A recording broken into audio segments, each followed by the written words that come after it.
friends, welcome to Sanju's Cookbook. இன்னைக்கு நாம ரொம்ப வித்தியாசமான ரெசிபி பார்க்க போறோம். என்னன்னா சிப்பி காளான் சொல்லுவாங்க. இந்த மாதிரி காளான் இத வச்சு நாம பிரியாணியும் இதுல பள்ளிப்பாளையமும் செய்ய போறோம். வாங்க எப்படி செய்யணும் பார்க்கலாம். இப்போ நான் மஷ்ரூமை நல்லா வாஷ் பண்ணி எடுத்துருக்கேங்க. இதை இப்போ கையிலேயே இப்படி கட் பண்ணிக்கலாம். நாம கத்தியில எல்லாம் கட் பண்ண வேண்டாங்க, கையிலேயே இப்படி எடுத்து விட்டுக்கலாம், ஈஸியா எடுத்துக்கலாம். இந்த மாதிரி நான் உங்களுக்கு எல்லாத்தையும் பண்ணி எடுத்து காமிக்கிறேன்.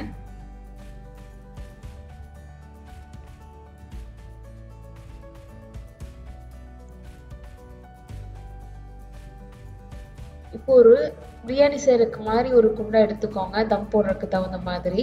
அதுல இப்போ எண்ணெய் விட்டு எண்ணெய் சூடாந்தி பட்டை, கிராம்பு, ஏலக்காய், அன்னாச்சி மொக்கு சேர்த்துருக்கேன். வேற பிரியாணி தாளிப்பு சாப்பாடு வேணாலும் நீங்க சேர்த்துக்கோங்க. பெரிய வெங்காயம் 1 நீள நீளமா கட் பண்ணி சேர்த்துருக்கேன். நல்லா வணங்கினதும் தக்காளி சின்னதா 1 நீள நீளமா கட் பண்ணி சேர்த்துருக்கேன்.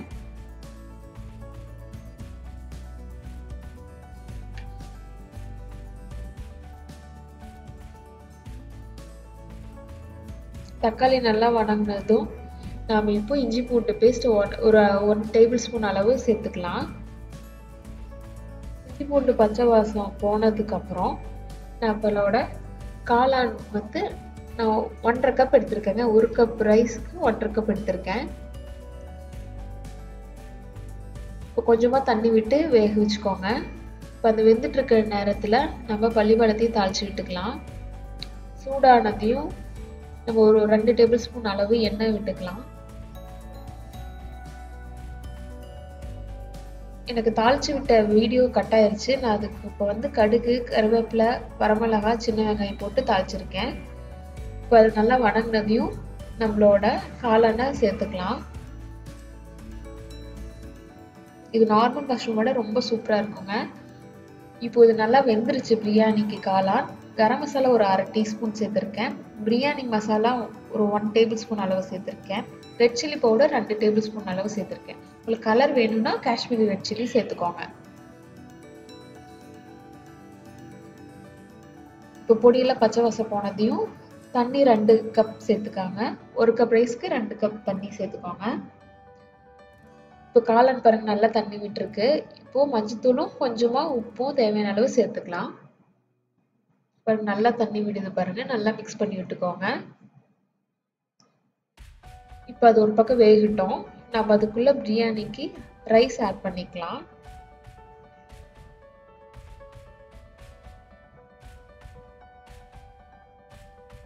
தண்ணி நல்லா கொதிச்சிருச்சு.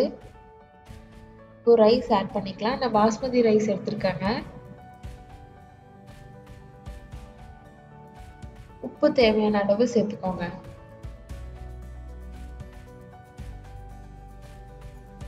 இப்போ காளான் வேகறதுக்கு கொஞ்சமா தண்ணி சேர்த்துக்கோங்க. இப்போ பாருங்க தண்ணி நல்லா சுண்டி தண்ணி கொஞ்சம் இலகமா இருக்கு. இப்போ கிள்ளு பதத்துல இருக்குங்க. இப்போ நாம கொத்தமல்லி தழை கொஞ்சமா சேர்த்து நாம தம் போட்டுடலாம். கொத்தமல்லி, புதினா ரெண்டுமே கொஞ்சம் சேர்த்துக்கோங்க.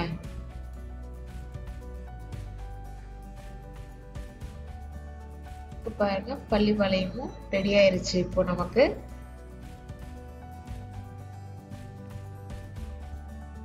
பிரியாணியும் 1/2 அன் ஹவர் நான் வச்சிருந்தேங்க. தம் வச்சிருந்தேன் 1/2 அன் ஹவர். பிறகு நல்லா புரிஞ்சுக்குச்சு.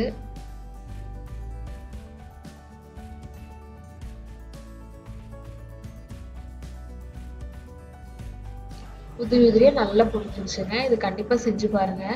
செஞ்சு பார்த்து எப்படி இருந்ததுன்னு உங்க கமெண்ட்ஸ் சொல்லுங்க. சஞ்சுஸ் குக் புக் லைக் பண்ணுங்க, ஷேர் பண்ணுங்க, மறக்காம சப்ஸ்கிரைப் பண்ணிருங்க. தேங்க்யூ.